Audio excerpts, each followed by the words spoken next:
No norte de Israel, num tempo de reis poderosos e de muitos deuses, levantou-se um homem, com uma voz que desafiou a nação. Seu nome: Elias. Israel atravessava uma profunda crise espiritual. O rei Acabe e a sua esposa, Jezabel, promoveram a adoração a Baal, um falso deus, por todo o reino. A idolatria se espalhava como uma praga, e com ela, a promessa de seca e sofrimento se aproximava. A terra estava sedenta, e o povo, espiritualmente perdido. Foi nesse cenário que Deus enviou Elias com uma palavra clara e ousada. Parado diante do rei, o profeta, vestido com simplicidade mas coberto de autoridade divina, declarou: Viva o Senhor, o Deus de Israel! Não haverá chuva nos próximos anos, se eu não o ordenar. No rosto de Acabe, o choque, o medo e a incredulidade se misturaram. A palavra de Deus havia sido lançada. Com a seca, devastando a terra, Deus protegeu o seu profeta. Primeiro, no deserto, alimentado por corvos. Depois, em Sarepta, onde de forma milagrosa, ele proveu sustento através de uma viúva pobre. Ela tinha apenas um punhado de farinha e um pouco de azeite para uma última refeição. Excitante, ela disse a Elias. Tenho apenas um punhado de farinha. Mas a resposta dele foi cheia de fé. Faça primeiro um bolo para mim. O Senhor disse que não faltará farinha nem azeite. E, como prometido, o alimento nunca acabou. Um milagre no meio da escassez. Anos se passaram e a nação estava dividida. O povo mancava entre dois pensamentos. Era hora de uma decisão. Elias propôs um teste público no Monte Carmelo. O Deus verdadeiro contra Baal. A multidão se reuniu. De um lado, 450 profetas de Baal. Do outro, um homem sozinho. Com voz firme, Elias lançou o desafio. Tragam 2 bezerros. Chamem o nome do vosso Deus, e eu invocarei o nome do Senhor. O Deus que responder com fogo será o verdadeiro Deus. A tensão era palpável. Durante horas, os profetas de Baal gritaram, dançaram, clamaram e até se feriram, num ritual desesperado. Mas não houve resposta. O céu permaneceu em silêncio. Então, Elias se aproximou. Ele reconstruiu o altar do Senhor, que estava em ruínas, e orou.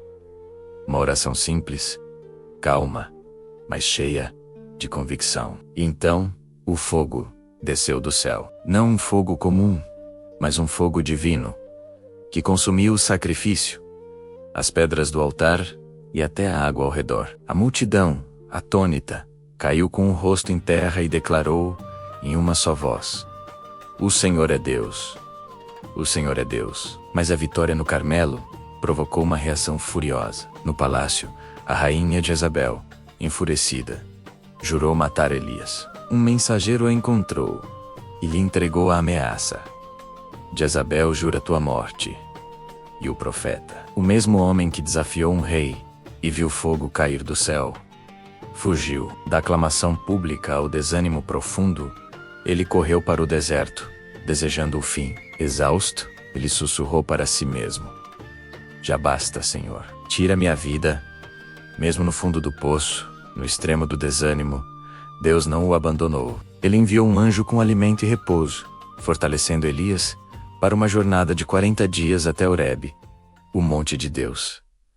Lá, o profeta se escondeu numa caverna, esperando uma resposta. E Deus se manifestou, mas não da forma que ele esperava. Veio um vento poderoso que quebrava as rochas, mas Deus não estava no vento. Veio um terremoto que sacudiu a montanha, mas Deus não estava no terremoto. Veio um fogo consumidor, mas Deus não estava no fogo. E depois de todo o barulho, de toda a demonstração de poder, veio um sussurro suave e tranquilo, uma voz no silêncio. E era ali, na calmaria, que Deus estava. Naquele lugar de quietude, Deus não apenas consolou Elias, ele o reestruturou, dando-lhe um novo propósito e uma nova missão. O profeta recebeu a ordem de ungir novos reis, e mais importante, de ungir Eliseu como seu sucessor. garantindo a continuidade da obra. Elias encontrou Eliseu no campo e o chamou. E Eliseu, sem hesitar, deixou tudo para trás e o seguiu. A chama da profecia passaria para uma nova geração. A jornada terrena de Elias não terminou com a morte, mas com o sobrenatural. Enquanto caminhava com Eliseu, um carro de fogo, puxado por cavalos de fogo, desceu dos céus e o arrebatou num redemoinho. Um final extraordinário para uma vida extraordinária. Um sinal poderoso de que Deus age de maneiras que transcendem a nossa compreensão. A história de Elias ecoa até hoje. Ela nos desafia a ter uma fé corajosa diante do poder humano. Ensina-nos a persistir quando tudo parece perdido e, acima de tudo, a procurar e ouvir a voz de Deus. Não apenas no fogo e no espetáculo, mas principalmente no silêncio das nossas vidas. Onde é que você precisa de fogo? Ou talvez de um pouco de silêncio hoje? Se esta história tocou o seu coração, compartilhe este vídeo.